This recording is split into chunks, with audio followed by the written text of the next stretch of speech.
அல்லாஹ் சொல்கிறான், நபியே, நபியின் தோழர்களே, உங்களது செல்வங்களில், சொத்துகளில், உங்கள் விஷயங்களில் கண்டிப்பாக நீங்கள் சோதிக்கப்படுவீர்கள். எப்படியெல்லாம் சோதிக்கப்படுவீர்கள் அல்லாஹ் சொல்லி காட்டுகின்றான். இதற்கு முன்பு வேதம் கொடுக்கப்பட்டார்களே யகூதிகள், நஸ்ரானிகள், தங்களது வேதங்களை மாற்றிக்கொண்டார்களே, சில நபிமார்களை ஏற்று சில நபிமார்களை பொய்ப்பித்தார்களே, அந்த யகூதி நஸ்ரானிகள் மூலமாக அவர்கள் மட்டுமா ஒமினல்லதீன அஷ்ரகு, இணை வைக்கக்கூடிய சிலை வணங்கிகள் மூலமாகவும் நீங்கள் கண்டிப்பாக பல விஷயங்களை செவியுறுவீர்கள், கேட்பீர்கள். என்ன விஷயங்கள்?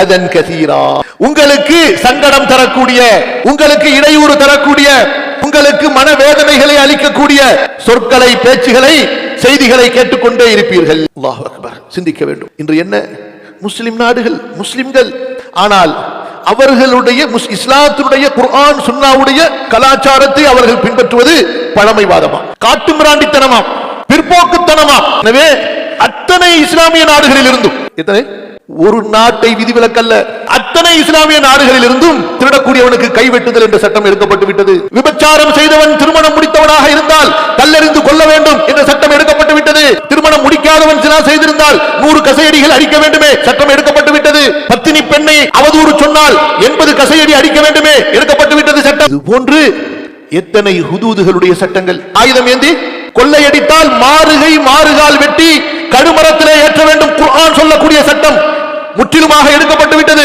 இஸ்லாமிய நாடுகள், பல நாடுகளிலே பலதார மனம் தடுக்கப்பட்டு விட்டது. இஸ்லாமிய நாடுகள், பல நாடுகளிலே ஓரினை சேர்க்கையை ஆகுமாக்க வேண்டும், அனுமதிக்க வேண்டும் என்ற பேச்சுகள் முஸ்லிம்களுடைய பாராளுமன்றத்திலே பேசப்படுகின்றன.